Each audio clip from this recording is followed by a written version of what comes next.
We've come to Washington, D.C. to catch the attention of the president and the government and all forces that be that have contributed to our sisters and her community's suffering and pain.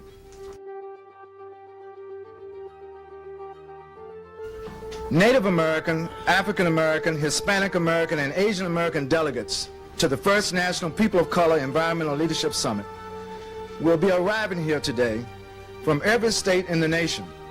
The convening of this leadership summit has the potential to reshape and redefine the environmental movement. Well, the first Environmental Justice Summit was so critically important because it helped folks to verify what they were experiencing in their communities, both in urban communities and in rural communities. It also began to galvanize a movement to say that we need to have a set of principles that could help to guide us, to help to build accountability, and to help to actually make sure that our communities one day would be healthier and more sustainable. We're talking about environment, we're talking about labor and how those things intersect. So before we even started to talk about climate change, all of those things kind of coalesce and create public health issues. And so even though Memphis, unfortunately, is where Dr. King had his last breath, where he marked his last words, gave his last speech, it is really important to understand where this is what sparked not just the EJ movement, but the civil rights movement. There should be equity and quality of life. There should be equity and access to things that are clean and pure, regardless of how much money you have, what the color of your skin may be, your gender. Everyone should have access to a high quality life, and that starts with a healthy environment. Environmental justice is so important right now, especially because we are dealing with the climate crisis. We are in this moment of reckoning with, what has not been serving planet Earth, Mother Earth, our communities, and that's pollution.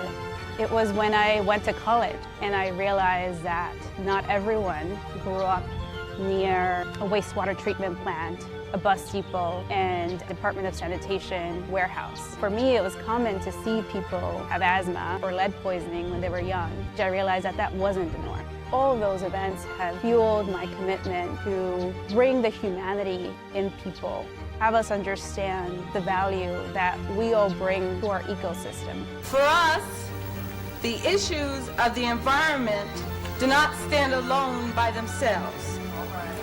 They are not narrowly defined. Our vision of the environment is woven into an overall framework of social, racial, and economic justice. So the 17 principles of environmental justice really is like what I like to call the Bible of the EJ movement. It is beautiful and almost poetic, where there's a connection with the earth from a human perspective. So not just thinking about the environment as it exists in isolation, but the way in which it's reciprocated. So how we as human beings interact with the earth, and then how the earth impacts us. I love to start at the beginning because it is the foundation from which we all work from. And that literally is about honoring Mother Earth. Imagine how different our policies would be if we truly honored Mother Earth. Imagine how different we would treat each other. Principle 2 is very dear to my heart because it is about seeing the humanity in all people, and not just the people that look like you or share your similar experiences, but it's about valuing the life and the contribution that we all bring to the table. When we think about resources to actually make the environment clean, to ensure that there's equity, it all moves through policy. Making the connection back to the civil rights movement, it was all about policy. So when we talk about what freedom looks like, what justice looks like, it does yield itself to public policy. And so with Principle 7, it created a platform for me to be appointed to the White House Environmental Justice Advisory Council. One of the early extreme ideological differences that Native people in general had with the early settlers is the way we view the environment and the way we view land. And so that there was an immediate sort of conflict when settlers came here and looked at our life and the way we lived our life and saw the environment as something for exploitation and development rather than something that we should be a part of and we're just a part of and we should sustain. I think my call to action for now and into the future would be to actively put and advocate for Indigenous peoples in places of leadership, put a seat for us at the decision-making table. We need to be a part of decisions, whether it's at the global level or whether it's at the city level. And we need to be integrating our knowledge, Indigenous ecological knowledge systems, into how we respond to environmental injustice or the climate crisis. Regardless of whether or not you have a degree, your experiences are unique and valuable, and they are part of a myriad of solutions that we need to bring to this climate challenge.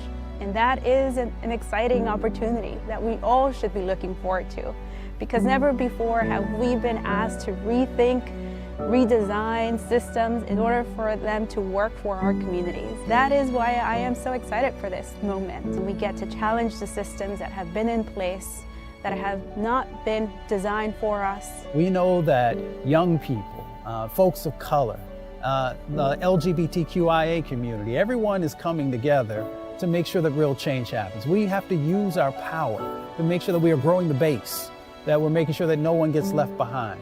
We also have to use our power to make sure that we're staying focused on the civic process, making sure that we understand the power that exists inside of our vote to make sure that we have the right people who are in office. I often say that if you can't find somebody who represents you, then you have a responsibility to run yourself on the local level, the county level, the state level, even the federal level. Become educated about your immediate environment. Make sure that you're engaged with what's going on with my water in my own community.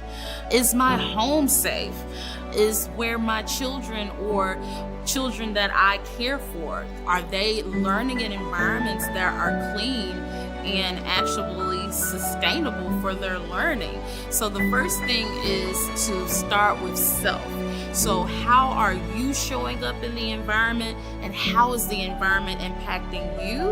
And then carry that on to others so that they can be inspired. We see how important it is when we have folks who truly care, who truly understand, and who are truly focused on trying to make sure that transformative change actually happens. Latinx, Indigenous, and low-income communities will be at the forefront of all of our decision-making.